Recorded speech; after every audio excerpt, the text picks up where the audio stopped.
Oh, mga kaugag, ang naghahanap ng coins na 10 piso, nandito. Huwag kayong post ng post na bumibili kayo. Ito, ang bariya na to. Puntahan nyo nga, bilhin nyo nga to. Puro kayo post ng post na bumibili kayo ng malaking halaga. Puntahan nyo nga ako dito, bilhin nyo nga to.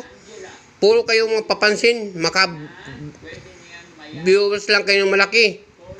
Para pagkakitaan nyo lang ng mga tao. O ito, bilhin nyo nga to. Puro kayo kwento.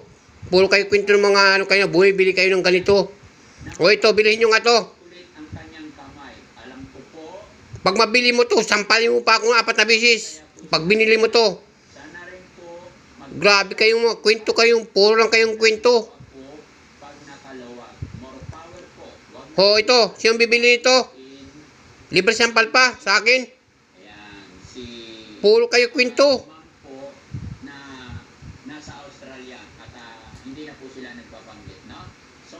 Kayo, huwag kayong post ng post na bumibili kayo ng 10 piso, ha? Nakakahiya sa inyo. Sige na, kung hindi mo ito mabilib,